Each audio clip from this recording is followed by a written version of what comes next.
11절의 말씀입니다. 빌립보서 1장 1절에 11절의 말씀. 신약성경 318페이지 빌립보서 1장 1절에서 11절의 말씀. 빌립보서 1장 1절에서 11절의 말씀.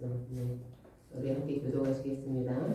그리스도 예수의 종 바울과 디모데는 그리스도 예수 안에서 빌립보에 사는 모든 성도와 또한 감독들과 집사들에게 편지하노니 하나님 우리 아버지와 주 예수 그리스도로부터 은혜와 평강이 너에게 있을지어다. 내가 너희를 생각할 때마다 나의 하나님께 감사하며 간구할 때마다 너희 무리를 위하여 기쁨으로 항상 간구하며 너희가 첫날부터 이제까지 복음을 위한 일에 참여하고 있기 때문이라. 너희 안에서 착한 일을 시작하시니 그리스도 예수의 날까지 이루실 줄 우리가 확신하노라. 내가 너희 무리를 위하여 이와 같이 생각하는 것이 마땅하니 이는 너희가 내 마음에 있음이며 나의 매임과 복음을 변명함과 확증함에 너희가 다 나와 함께 은혜에 참여한 자가 됨이라. 내가 예수 그리스도의 심장으로 너희 무리를 얼마나 사모하는지 하나님이 내 증인이시니라. 내가 기도하노라. 너희 사랑을 지식과 모든 총명으로 점점 더 풍성하게 하사 너희로 지극히 선한 것을 분별하며 또 진실하여 허물 없이 그리스도의 날까지 이루고 예수 그리스도로 말미암아 의의 열매가 가득하여 하나님의 영광과 찬송이 되기를 원하노라. 아멘.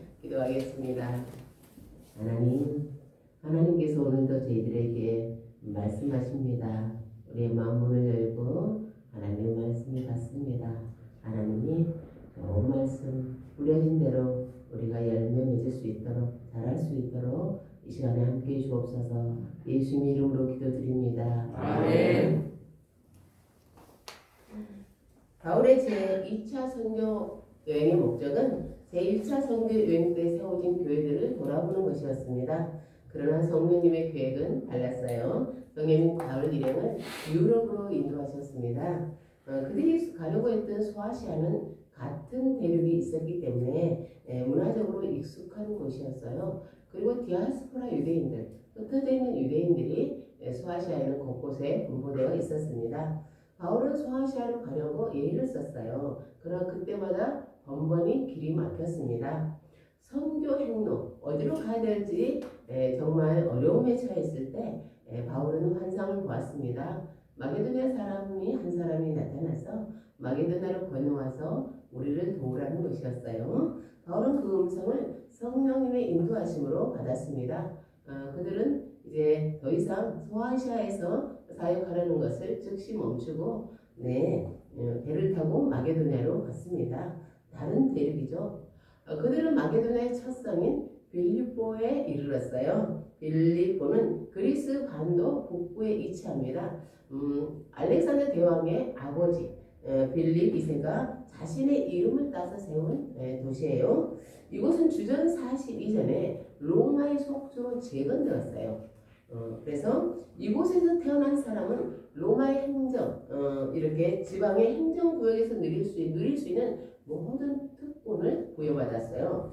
그래서 빌립보 사람들은 로마에 대한 충성이 각별했어요. 왜냐하면 그들은 로마 시민이 아닌데 로마 시민에 준하는 것들을 이렇게 특권을 누릴 수 있었기 때문입니다.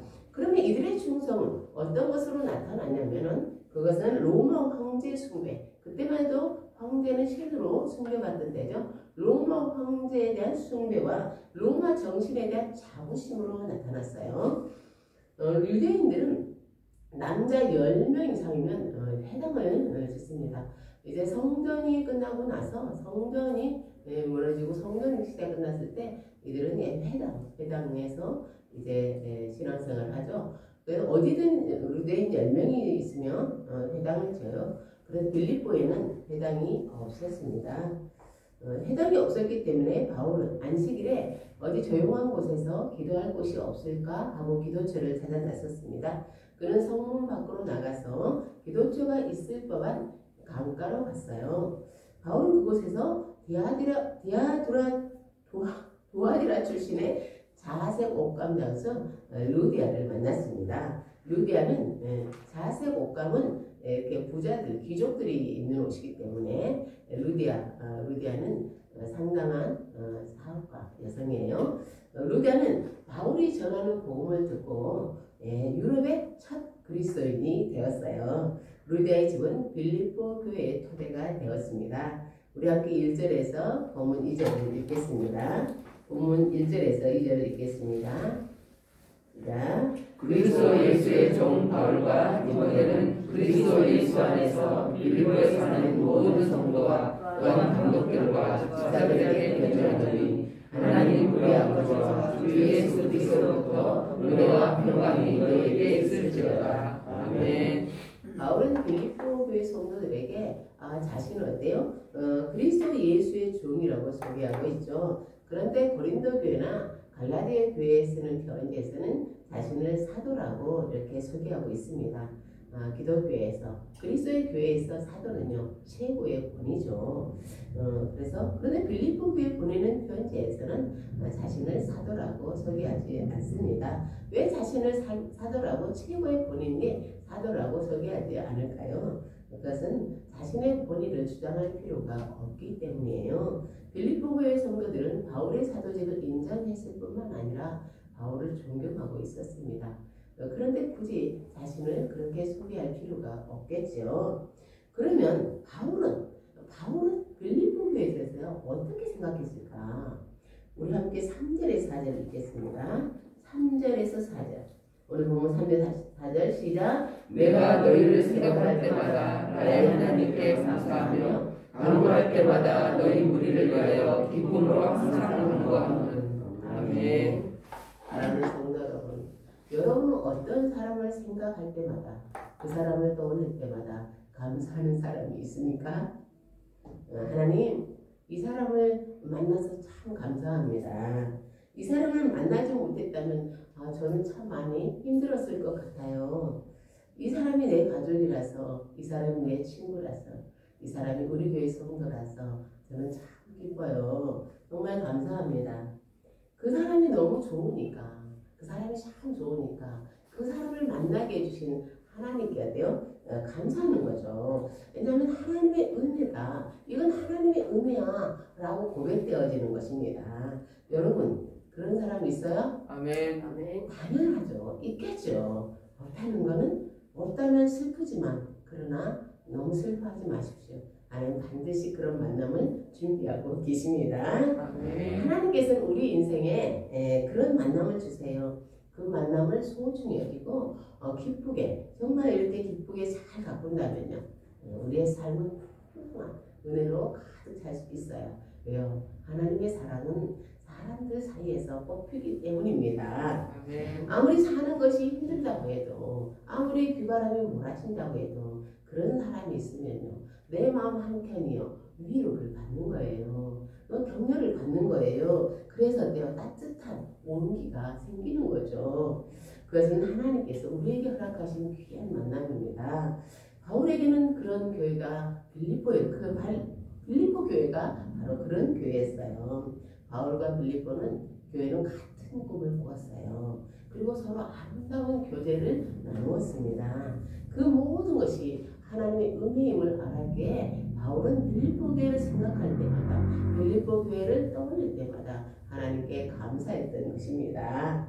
4절입니다. 간구할 때마다 너희 무리를 위하여 기쁨으로 항상 간구하면. 아멘. 빌립보서의 가장 중요한 말, 가장 중요한 단어가 뭐죠? 기쁨이죠. 기쁨이란 말이 많이 나오잖아요. 그것은 이 세상 사람들은 절대 이해할 수 없는 감정입니다. 지금 바울은 어디에 있을까요? 바울은 지금 로마 감옥에 있습니다. 그런데 이 절에서 바울은 이렇게 말하죠. 하나님 우리 아버지와 주 예수 그리스도로부터 은혜와 평강이 너희에게 있을지어다. 아멘. 도저히 은혜와 평강을 말할 수 없을 때 그런 은혜와 평강에 대해서 말하고 있죠. 도저히 기뻐할 수 없는 순간에 그는 너희 무리를 위하여 기쁨으로 항상 간구한다고 말합니다. 바울은 복음을 전한다는 이유로 감옥에 gat혔습니다. 그곳은 어둡고 춥고 습한 곳이에요.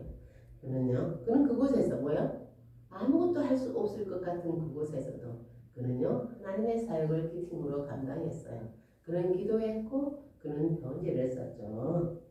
네, 그는 기도할 때마다 자기 안에서 계속해서 기쁨인데요, 솟구치는 거예요.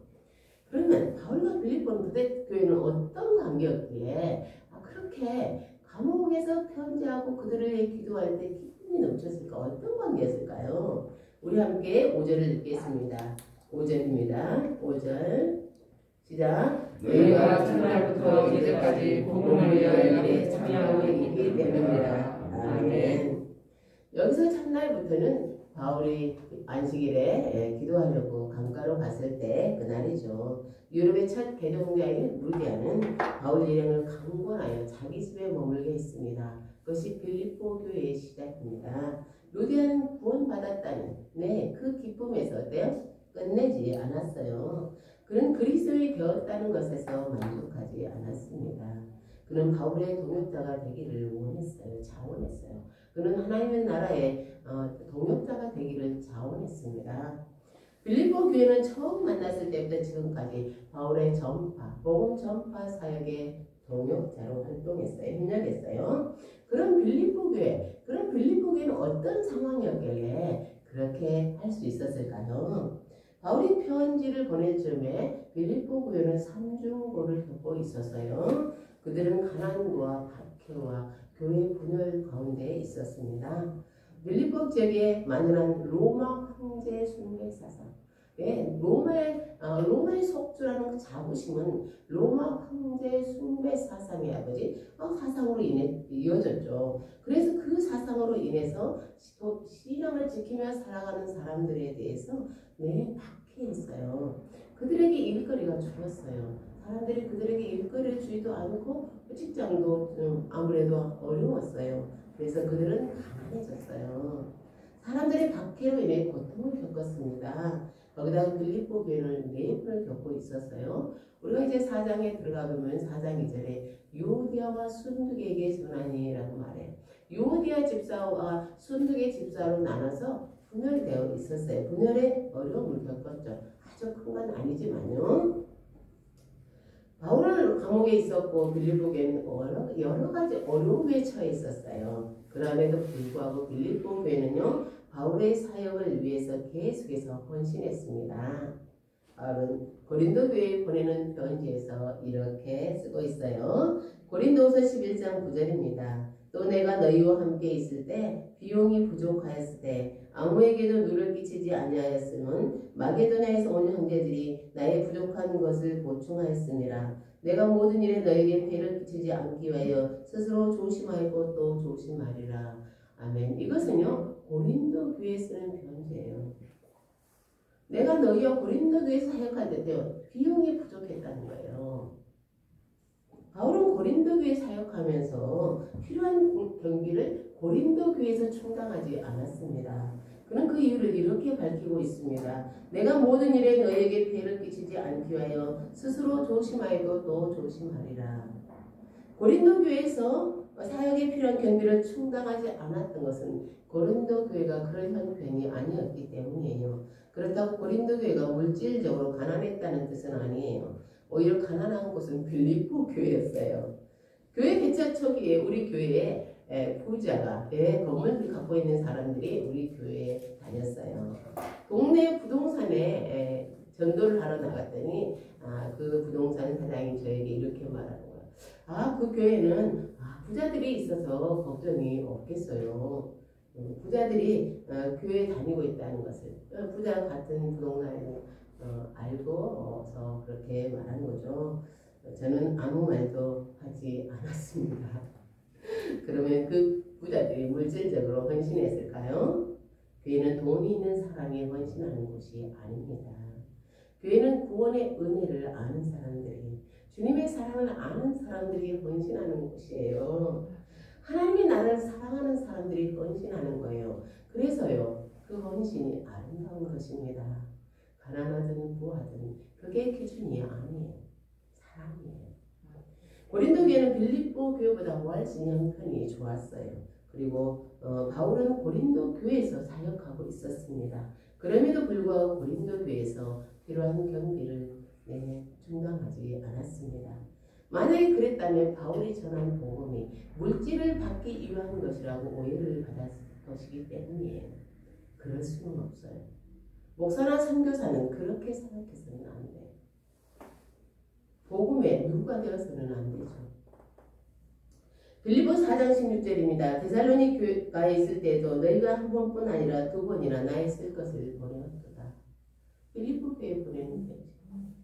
빌립보 교회가 그리고 지금 바울이 로마 감옥에 있으면서 에바브로 디도가 편에 빌립보 교회에서 또 물질을 보내주었어요. 그걸 바꿔서 지금 편지를 쓰는 거예요. 빌립보 교회가 처음 세워진 것으로부터 지금까지 10여 년이 지났습니다. 10여 년 동안 빌립보 교회는 한결같이 바울의 복음 사역, 복음의 전파 사역에 협력하고 있었습니다. 바울과 빌립보 교회는 하나님의 나라의 동역자였습니다. 동역이라는 것은 동일한 목적을 가지고 함께 가는 것을 말합니다. 성경의 동역자는 주님의 복음을 위해 함께 일쓰는 자, 주님의 복음을 위해 함께 일하는 자입니다. 바울은 각 지역을 돌면서 복음을 전하는 수훈의 선교사였어요. 그는 사람들에게 복음을 전하고 각 지역의 교회를 세우고 그 교회들을 돌아보고 그 교회에 필요한 제자들을 목회자들을 파송하고 편지로서 각 교회들의 문제를 해결해 주었습니다. 바울이 아무리 능력자라고 해도 그 모든 일을 혼자 할 수는 없습니다. 그에게는 함께 일할 신실한 동역자가 필요했습니다. 신대원 때 교수님이 들려준 이야기예요. 절대로 울지 않는 코끼리가 있었어요. 여러분 이야기 알아요? 몰라서 참 다행이에요. 아무리 슬픈 이야기를 해도 울지 않았어요. 그 코끼리가 울면 1만 달러를 주겠다는 말이 나왔습니다. 누군가 코끼리에게 다가가서 어떤 이야기를 했어요. 그러자 코끼리가 엉엉 울었어요. 개척교회 목사가 참 이야기를 한 것이에요. 절대로 고개를 흔들지 않는 코끼리가 있었어요. 어떤 사람이 그의 뒤에 대고 속삭였어요. 그래서 코끼리는 막 흔들었어요. 여러분 무슨 이야기를 했을 것 같아요? 나랑 교회 개척할래? 교회 개척도 선교도 쉬운 일이 아니죠. 그런 일은 혼자 하도록 내버려 둬서는 안 됩니다. 그것은 그 일이 힘들기 때문만이 아니에요. 하나님이 기뻐하시는 착한 일이기 때문입니다. 우리 함께 6절을 읽겠습니다. 6절 시작. 너희 안에서 착한 일을 시작하시니까 그리스도 예수의 날까지 이루실 줄을 우리는 확신하노라. 아멘. 바울이 빌립보 교회의 성도들, 아직 성도들이 되기 전에 복음을 전했을 때 그들이 그것을 하여 믿음으로 받았어요. 그리고 바울의 사역에 기도와 헌금으로 동참했습니다. 그런데 여러분, 우리 안에서 그 일을 시작하신 분이 누굴까요? 주님이세요. 주님은 그리스도인들 가운데 계세요. 그리스도인들 안에 있고 우리 그리스도인들 사이에 가운데 계시죠. 그리고 그리스도인들이 복음으로 교제하기를 원하십니다. 그러면 그리스도인들이 복음으로 교제하는 것은 무엇일까요? 그리스도인들이 함께 모여서 같은 교회 성도들이 함께 모여서 식사하고 차 마시고 요즘 세상 돌아가는 이야기를 하는 것일까요? 네, 그것은 교제입니다. 그것은 교제예요. 그것은 복음으로 교제하는 것은 아닙니다. 복음으로 교제하는 건 뭐냐? 코이노냐는 뭐냐? 복음을 확장하는데 협력하는 모임이에요. 저는 아무것도 모르고 신학교에 갔어요. 근데 주님이 1학년 여름방학 때부터 신대원 1학년 여름방학 때부터 저를 선교지로 보내셨어요. 방학 때마다 선교지로 갔잖아요. 저는 나이도 많고 체력도 약해서 아무리 생각해봐도 선교사감은 아니었어요. 그렇지 않은 후에 저는 깨달았습니다. 주님은 저를 가는 선교사로 부르신 것이 아니었어요. 주님은 저를 보내는 선교사로 부르셨습니다. 우리 교회는 오강입사인 주에서 가정에서 예배 드릴 때부터 해외 선교사를 계속해서 모내왔어요. 현재는 5명의 선교사를 모나고 있습니다. 우리 교회는 참 연약하고 부족합니다. 그런데 그 작은 일이라도 할 수 있었던 것은 하나님의 은혜입니다. 사랑하는 성도 여러분, 그러나 이것으로 만족해서는 안 됩니다. 하나님 우리가 선교사들을 돕고 그들에게 적극적으로 그들과 동참하기를 원하십니다. 그것이 우리 교회가 해야 할 하나님의 선한 뜻이에요. 상황이 어렵다고 할 수 없는 건 아니에요. 관심과 사랑이 있으면 무엇이라도 할 수 있습니다. 우리는 기도할 수 있고 작은 정성이라도 내 힘을 보탤 수 있습니다. 7절 하반절입니다. 나의 배임과 복음을 변명함과 확정함에 너희가 다 나와 함께 은혜에 참여한 자가 됨이라. 아멘. 이 부분을 유진 피터슨의 메시지 성경으로 제가 읽어드리겠습니다. 내가 감옥에 있을 때나 재판을 받을 때나 잠시 감옥에서 풀려났을 때나 여러분은 한결같이 나와 함께 해주었습니다. 아멘. 그렇습니다. 빌립보 교회는 바울이 감옥에 갇힌 것을 어때요? 부끄러워하지 않았습니다. 바울의 고난이 복음 때문임을 알았기 때문입니다. 네, 그들은 복음에 대한 이해가 있었어요. 그러면 이 땅에서 복음으로 사는 것은 어떤 것일까요? 그리스도의 복음으로 사는 것은 어떤 것일까요? 디모데후서 1장 8절입니다.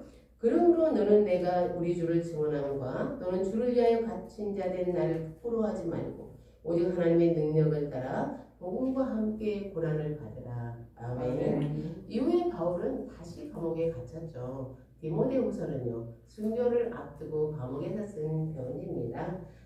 그는 사랑하는 제자이며 또 영적인 아들이며 복음 전파의 동역자였던 디모데에게 이렇게 권면했습니다. 오직 하나님의 능력을 따라 복음과 함께 고난을 받으라. 아멘. 지금 우리는 코로나19라는 전염병 시대를 지나고 있습니다. 사람들이 모이는 것이 죄악시 되고 있죠. 교회는 그리스도의 이름으로 모이는 곳인데 말입니다. 우리는 지금 그렇게 하지 못합니다. 세상 사람들은 교회를 향해 눈살을 찌푸리고 있죠. 오미크론이 처음 우리나라에 들어왔을 때입니다. 사람들은요, 사람들의 초관심사가 오미크론의 상륙이었죠. 어느 날 학교공원을 지났는데 어떤 아주머니가 큰 소리로 전화를 하고 있었습니다. 모두가 들으라는 듯이 목사가 교회 때문에 오미크론이 들어왔다고, 그는 마치 교회가 코로나19의 본상이라도 되는 것처럼 말했습니다. 하지만 웬만한 사람은 생각할 수 있습니다. 누구를 통해서는 오미크론은 대한민국에 상륙하게 되어 있습니다. 우리는 고립된 섬에 살고 있지 않아요. 우리는 온 세계와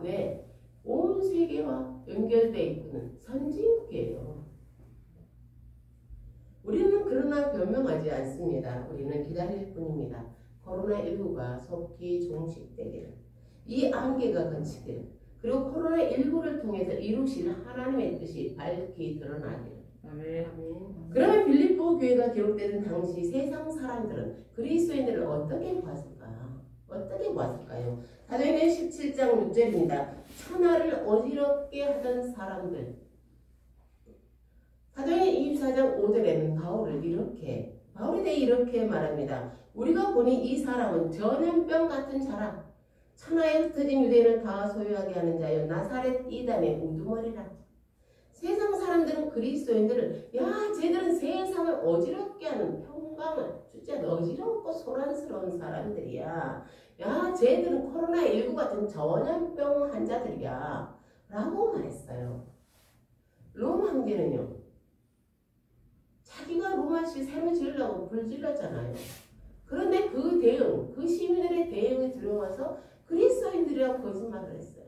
그래서 그리스도인들은요, 로마에서 이후 313년 밀라노 침략이 있을 때까지였대요. 계속 순교하고 박해를 받았습니다. 우리는 바울이 사역하던 시대처럼 박해받지는 않아요. 그러나 이 세상에서 그리스도인으로 살아간다는 것은 언제든 비난받거나 거절받을 수 있다는 것을 우리는 알아야 해요. 왜냐하면 그리스도인들은 세상에 같이 합류하는 사람들이 아니에요. 그리스도인은 세상의 가치를 거슬러 올라가는 거예요. 우리는 위로부터 태어났어요. 아멘. 바울은 복음으로 살았기 때문에, 하나님의 뜻 가운데 살았기 때문에 감옥에 갇혔고 고난을 받았고 순교를 다녔습니다. 그럼 우리는 어떻게 살아가야 할까? 우리는 바울처럼 순교, 목숨을 내걸지는 않는데, 그럼 우리는 어떻게 일들을 살아가야 할까? 갈라디아서 6장 2절입니다. 너희가 짐을 서로 지라. 그리하여 그리스도의 법을 성취하라. 아멘. 어떤 사람이요 무거운 짐을 지고 혼자 계속 가고 있다면 어떻게 될까? 그는 결국 그 짐을 던져버리고 도망가거나 아니면 쓰러지게 될 것입니다. 주님 우리에게 말씀하십니다. 짐을 서로 나눠주라. 아멘. 그래 그리스도의 법을 성취하라. 그리스도의 법이 뭔데요? 서로 사랑하라. 내가 너희를 사랑한 같이 서로 사랑하라. 아멘. 바울과 바나바는 제2차 선교여행을 앞두고 마가를 수행원으로 데려가는 문제로 의견이 갈렸어요. 둘은 크게 다투었고 선교팀은 둘로 나누었어요. 두 팀이 되었어요. 바나바는 마가와 함께 그리고 바울은 실라와 함께 제2차 선교여행에 나섰습니다. 바울은 디모데를 그런데 바울은 제1차 선교지였던 루스드라에 가서 깜짝 놀랐어요. 청년 디모데의 신앙이 어찌나 아름답게 잘 성장했던지요. 바울은 디모데를 자신의 선교팀에 합류시켰습니다. 그는 바나바의 빈자리를 그렇게 채웠어요. 이후 디모데는 바울의 좋은 동역자가 되었습니다. 네, 바울도 동역자가 필요해요. 그렇습니다. 우리를 향하신 하나님의 계획을 이루기 위해서는 우리는 서로 연합하고 협력해야 합니다. 각자 자기의 역할을 감당함으로써 최고의 능력을 우리가 발휘할 수 있어야 합니다. 어느 날 예수님은 갈릴리 해변으로 가셨어요. 많은 어부들이 고기를 잡고 있었어요. 물고기. 예수님은 그들 중에서 베드로 안드레 형제에게 다가가셨죠. 그들은 고기를 잡기 위해서 그물을 던지고 있었습니다. 예수님은 그들에게 말씀하셨어요. 나를 따라오라. 내가 너희를 사람을 낳는 어부가 되게 하리라. 아멘. 예수님이 이 세상을 구원하시기 위해서요. 함께 일할 동역자를 찾아 나서신 것입니다. 물론 예수님만이 하실 수 있는 일이 있어요. 인간의 죄를 해결하는 문제는 예수님만 하실 수 있어요. 그럼에도 불구하고 그분의 사역에 우리는 동참할 수 있습니다. 예수님은 보리떡 5개와 물고기 2마리로 배고픈 5,000명의 사람을 먹이셨어요. 그건 오직 예수님만이 하실 수 있습니다. 그렇죠? 그러면 예수님과 함께 있던 제자들은 무슨 일을 했습니까? 그들은 예수님의 기적을 배고픈 사람들에게 부지런히 날랐습니다. 인간을 구원하시는 일은 하나님의 하십니다. 아멘. 우리는 그 일을 할 수는 없어요. 하지만 빵과 물고기는 그것이 필요한 사람들에게 나눠줄 수 있습니다. 하나님의 구원의 능력과 은혜를 우리는 전달할 수는 있습니다. 할렐루야. 아멘. 베드로와 안나 그러면 어떻게 우리는 하나님의 일에 동참할 수 있을까? 베드로와 안드레가 하나님의 일을 하기 위해서는 먼저 예수님의 제자가 되어야 했습니다. 우리 역시 그리스도를 믿음으로 구원의 은혜를 먼저 입어야만 합니다. 그래야 하나님의 나라에 권속이 되어야 합니다. 강남에다가 우리가 집을 사놓았다면 제가 알기로는 아무도 집을 사놓지 않았습니다. 하지만 우리가 강남에 집을 사놓았다면 그때부터 우리의 모든 귀는 강남에 가 있다는 거 아십니까? 우리가 하나님의 나라에 우리의 이름을 올렸습니까? 아멘. 그렇다면 우리도 하나님의 나라의 권속으로서 모든 관심이 하나님의 나라에 있는 것 아닙니까? 아멘. 이제 강남의 이야기가 남의 이야기가 아니듯이 하나님의 나라의 이야기가 남의 이야기가 될 수는 없겠지요. 나의 이야기, 우리의 이야기가 되었습니다. 매스컴에서 유명한 사람들이 아주 선한 영향력을 행사하면요. 아주 연예인들이나 또 이렇게 예술가들이 어때요? 아주 선한 일을 하면 우리 마음이 어때요? 뿌듯하죠. 왜요? 우리의 권속이니까. 우리나라에 속했으니까요. 하지만 그것을 동역자라고 말하지 않아요. 그건 동역자가 아니야. 하지가 아니야. 그것은 그냥 나의 관심이 그곳으로 갔을 뿐이에요. 우리가 하나님 나라 동역자가 된다는 것은 우리의 그 관심이 어떤 행동으로 다 표출되어야 하는 거예요. 우리 어린아이들이 우리나라가 정말 우리나라가 월드컵의 최고예요. 월드컵 축구를 잘 알아서 아주 정말 월드컵 그걸 받아오는 나라가 되었으면 좋겠다. 나는 너무 그걸 원해. 그러려면 뭔가 해야 되는 거예요. 원하는 것은요. 원하고 관심이 가는 것이 곧 동역자가 되는 건 아니에요. 우리는 그것을 위해 무엇인가를 해야 하는 거예요. 그때 비로소 우리는 하나님의 나라를 위해 동역할 수 있습니다. 나를 필요로 하는 일, 내가 할 수 있는 일을 찾아서 할 때 우리는 비로소 하나님의 나라의 동역자가 될 수 있습니다. 우리는 기도로, 정성으로, 헌신으로 우리는 그 나라에 깊이 들어갈 수 있습니다. 내 어린이 축구 선수들이 많아지기를 원한다면 우리는 그것을 기도할 수 있고 그 협회에 우리는 어때요? 네, 동참할 수 있어요. 바로 빌립보 교회 성도들 어때요? 그리스도의 심장으로 어때요? 사모합니다. 그럼 뭐라고 말해요? 하나님이 내 주입니다. 라고 합니다. 그럼 그들을 위해 가장 좋은 것, 하나님 앞에서 가장 좋은 것을 빌립보 교회 성도들을 위해 강구했습니다. 그건 빌립보 교회 성도들이 바울의 신실한 동역자들이었기 때문이에요. 동역자라는 것은요, 우리가 그냥 친하다는 것하고 다른 문제예요. 우린 정말 친해. 우린 정말 재미있게 살아. 그것과는 다른 문제예요. 동역은요, 함께 짐을 나누어 쥐는 것입니다. 그게 동역이에요. 주님은 승천하시기 전에 그분은 어때요? 승천하시기 전에 우리를 그분의 동역자로 부르셨어요. 마태복음 28장 19절에 20절입니다. 그러므로 너희는 가서 모든 민족을 제자로 삼아 아버지와 아들과 성령의 이름으로 세례를 베풀고 내가 너희에게 분부한 모든 것을 가르쳐 지키게 하라. 볼지어다 내가 세상 끝날까지 너희와 항상 함께 있으리라. 아멘.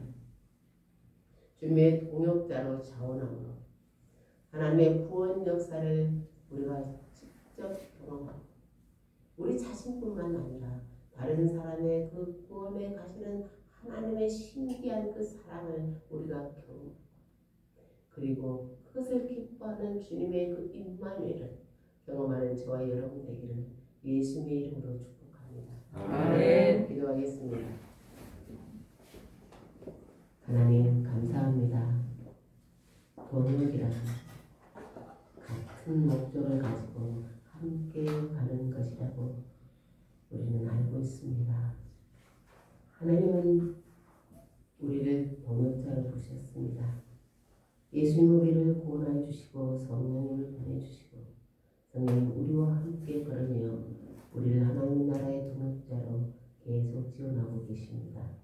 하나님 다른 인생 이제는 한 발을 내딛어서 다른 인생 단지 바라보기만 나와는 약간의 거리를 두고 것이 아니라 내 발도 그곳에 담그고 내 손도 그곳에 담그고 나의 것들도 그곳에 담으므로 하나님의 나라의 동역자로 우리가 함께 갈 수 있도록 도와주시고 그리고 계속해서 우리에게 말씀하시고 순종할 수 있는 힘도 주옵소서. 예수님의 이름으로 기도드립니다. 아멘. 찬송가 320